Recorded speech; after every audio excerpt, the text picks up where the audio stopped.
This is going to be all about Noam Chomsky, thinking, the learning process, and I am going to take my time and sit with it.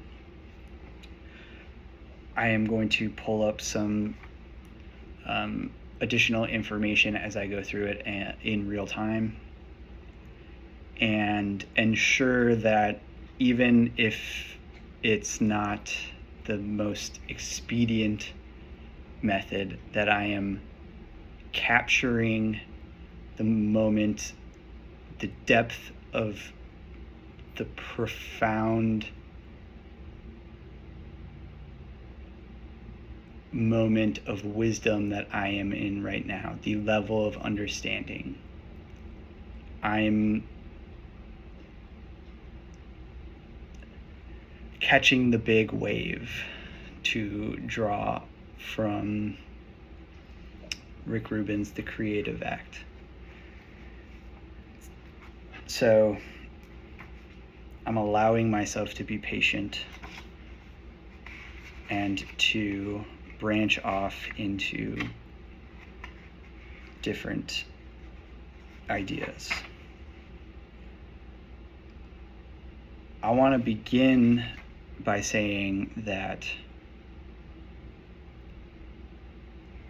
preamble is derived as a understanding of my present situation,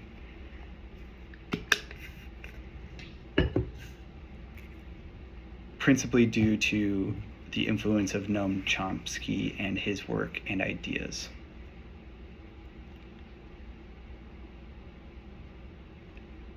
If he's the Socrates to my Plato, if you will, his approach to thinking explains my thinking, my inherent nature. I have accomplished great strides and learned more about my internal thinking processes, my understanding of how my brain works, and the way that I perceive the world, as well as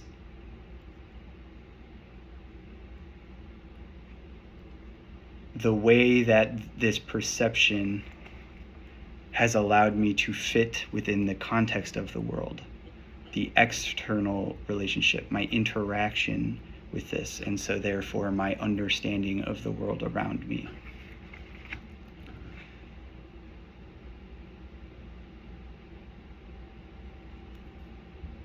I have learned more in 6 weeks of rigorously studying Chomsky's work, following the breadcrumbs of the resources, events, citations, abstractions, ideas, etc., that he puts forth in interviews, books, debates, etc. Like an intellectual breadcrumb trail he has left. If you follow it, the process of following it teaches you the evidence that ultimately shows you the principle.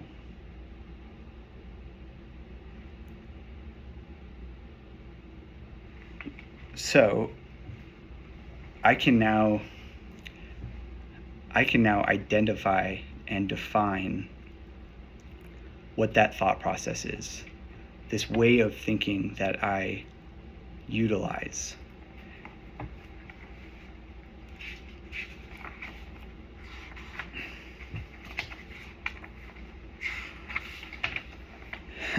and that process is called the Galilean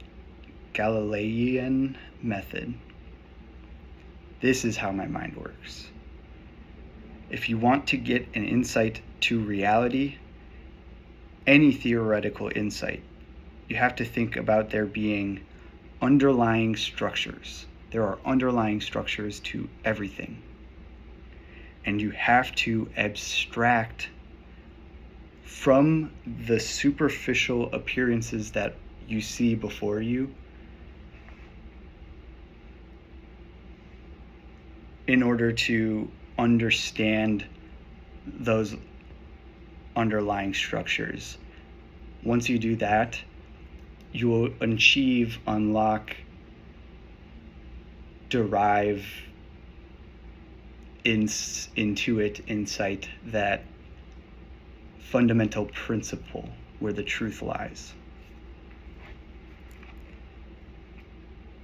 The idea of the Galilean method is based on Galileo and Newton's work.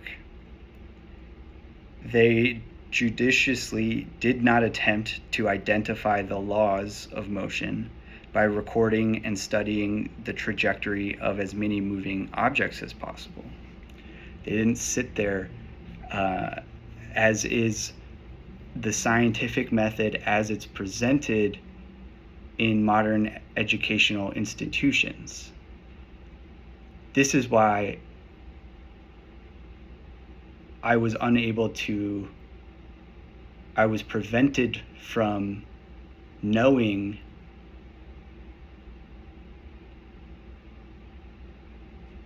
the beauty of science and scientific thinking.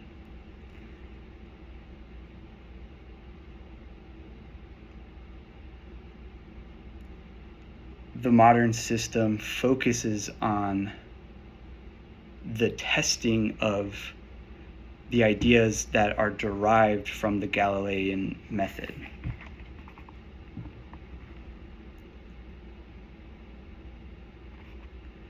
In the normal course of events, the exact paths traced by objects in motion are the result of the complex interactions of numerous phenomena such as air resistance, surface friction, human interference, and so on. I want it to become clear that scientific proficiency is not a prerequisite to understanding the system. I am talking in a strange, calculated, and elevated intellectual manner right now for my own reference, so that I can continue to articulate these thoughts more concisely. Ultimately, I want it to become clear to anybody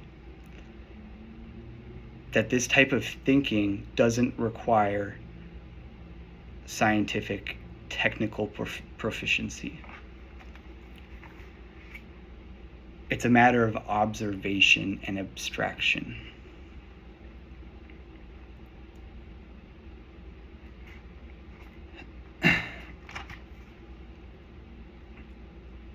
So science becomes the case study for the advancements, the progressive nature of this type of thinking.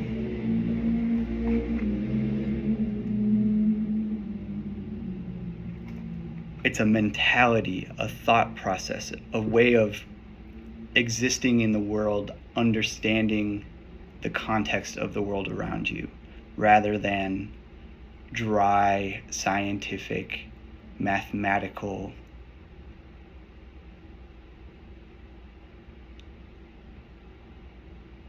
definitions. The definitions come after.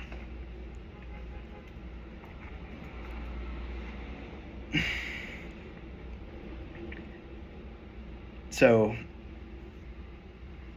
that very scientific defining characteristic here, the air resistance, surface friction, human interference, and so on. As a result, it is difficult to clearly isolate the phenomena of the interest, right? So this is where it gets into what I had just called out. Instead, Newton and Galileo concentrated on certain key cases, such as the behavior of masses in free fall, or even idealized fictions such as objects gliding over frictionless planes, in order to identify the principle that, in turn, could explain the wider data. So let me break down the different elements of this and hopefully convey or reinforce that idea that you don't need scientific, you don't even need extremely intellectual. The beauty of this process is you become, over time, this is the development process. This is how you become intellectual. You can develop it like a muscle.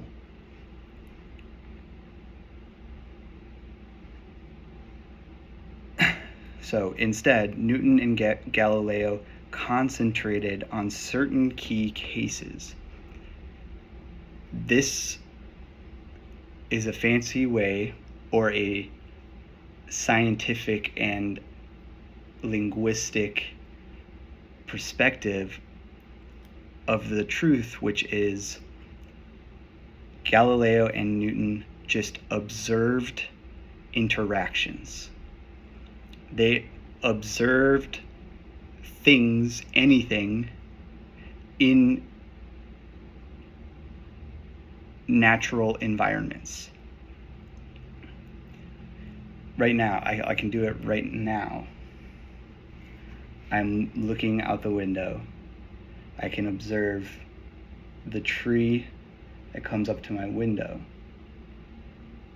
I can see the leaves shaking. I'm noticing that I can't see a force, but there is motion. I am in a motionless environment here. Related to me, the leaves are adjusting in perspective, indicating movement, motion, right? Right now, there is a push from right to left from my perspective. That must mean the force is coming from right to left.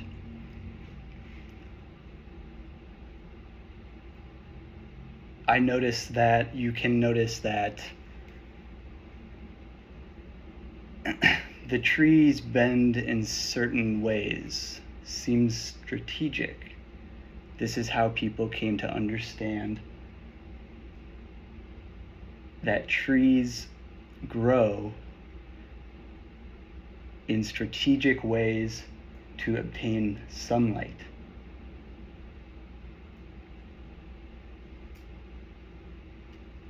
Right? So I'll pause there. That first part, I'm just describing wind moving the leaves. Seems silly to even feel compelled to do that. But that's the process. You sit and observe all of the different chain reactions, these interactions of an environment, to help understand the interplay, the connectedness of these different systems. Notice that when I described